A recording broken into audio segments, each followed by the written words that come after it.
to go through this key moment of illusion to disillusion, it will require a choice within our being. It will require to understand what are we stuck in, what do we not know, what are we blinded by, and where are we moving to, or what is the choice that we should make instead.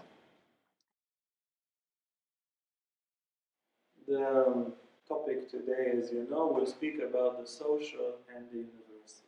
Around the 16th century, science had this great scientific revolution. Science moved from looking at things in a dogmatic way, looking at reality in a, let's say, based on preconceptions.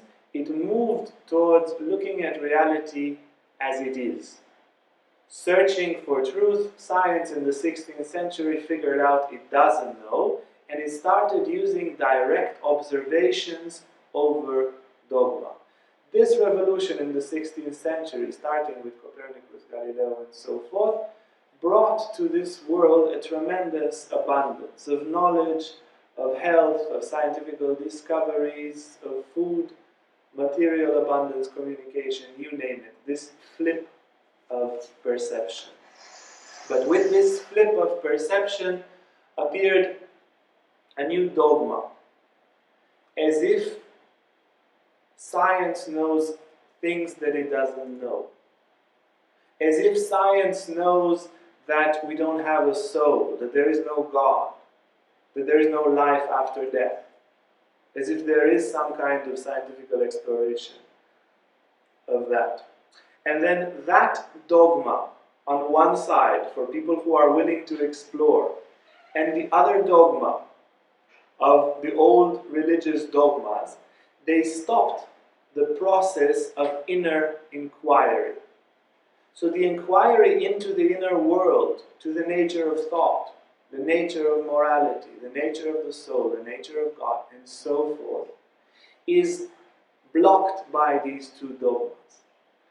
This lecture is an invitation to begin an unbiased process of inner exploration into these questions, exploring really what is there inside.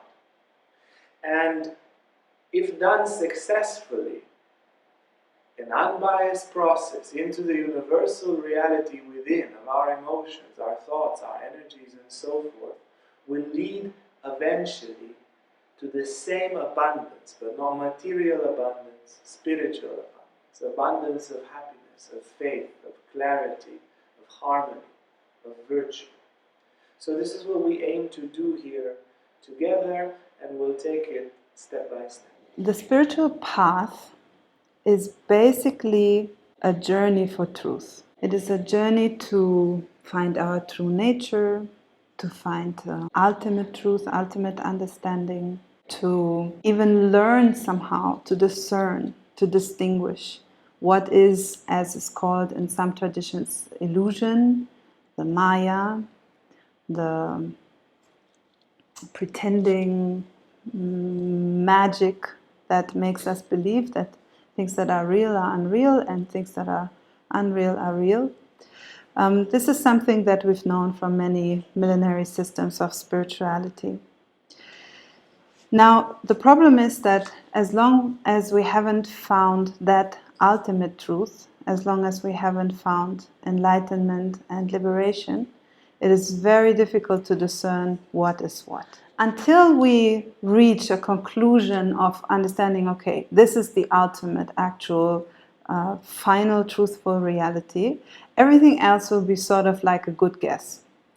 And the problem is that this good guess mentality, that's the whole point of Maya, basically, of the illusion, is that this good guess mentality is taken sort of at face value. And it's like, well, you know, if we sort of guessed it, it is probably true. And the problem that brings is that we continuously remain looping in cycles of misunderstanding, of getting ourselves stuck into all sorts of dead ends of knowing, not knowing, understanding, not understanding, and so forth. The final ultimate truth can only be reached by the acquiring of an intense inner state of, well, what we even call illumination, right? Bringing the light, therefore bringing the vision of a profound understanding and a profound reality. Now, of course, what doesn't make it easier is that we are stuck in this illusion altogether. Well, with a few exceptions. Some masters and some wonderful sages that are shining the light and are trying to guide the way. Of course, they see more than we do. But as a global group, so to say, we tend to be continuously contaminating one another with unclarity and contaminating one another with the hope of gaining a sort of security by believing together into something. And it's like, okay, you know, we are 6 billion. If like a good percentage of us believes in something, it's probably true, right? Or if a good amount of people, shares a certain opinion, it's probably the best to go towards that. Now, of course, there are evolutionary reasons for that. This is pretty clear that humans have been evolving to be social beings and to, at least within the, let's say, environment in which our genome was formed, we've been very much depending on a good group relationship, on a good integration into a social context, so to say. And of course, we haven't lost this tendency, but the problem is that we are utterly unaware of it. And one of the key aspects on the spiritual path is to move, and this probably you've heard before, from illusion to disillusion, from, sometimes it's put like from darkness to the light, from not seeing, blindness, to being able to see everything, from avidya to vidya. Avidya, the ignorance, to vidya, the wisdom, the true knowing, the profound truth, so to say. But to make this shift, it will not just come accidentally by itself, but it is something that requires a choice from our side. And in order to make this choice, to move from ignorance to knowledge to wisdom, in order to make this shift, to go through this key moment of illusion to disillusion, it will require a choice within our being. It will require to understand what are we stuck in, what do we not know, what are we blinded by, and where are we moving to, or what is the choice that we should make instead. And this is a huge question mark on the spiritual path and in the spiritual understanding, to get what am I stuck in, what is blinding me, what is the fog around me made of that makes me not see myself, frankly, my soul, the larger perspective, the truth, and so on and so forth. One of the major problems is this social trance that I've been speaking about, that not only are we in illusion alone, but we are in illusion as a group. So we will tend to contaminate each other again and again and again with ideas that are simply either completely false or that are a little bit off the universal truth or a larger understanding of truth. The social lens is a phenomenon in which basically everything that we look at, we shape it through, we morph it through whatever the group around us is currently saying. We will search for even an affirmation of truth in everybody else around.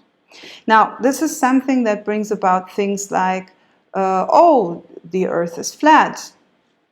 You know, that's what most people think a few hundred years ago. Now it's a smaller group that thinks that, but a few hundred years ago it was like, okay, yeah, most people think that. What, you are saying the earth is round? I think we should execute you, right? So stupidities like that happen from this sort of social contamination of ideas. But even just as simple, to make it more personal, even just as simple as, when you have an understanding about yourself, you might go and check with your peers around you, right? We are hardwired to somehow do that. And if then, for example, and this is a thing that many people face on the spiritual path, if you get pushback, for example, in your spiritual endeavors from your peers or from your family or something like that, that will be usually quite devastating for you. It will be usually like questions that we hear a lot in our field is, okay, so how can I convince my family? What do I do with people that don't believe the same thing that I believe? And it's interesting to ask ourselves, why does that actually matter? When we set out on a path of finding a truth, the ultimate truth, the true inner being as well, then why is that actually relevant to us? But, of course, we could all say, well, that's not relevant and hope to be done with it. But turns out, no, it is actually something that influences us a lot.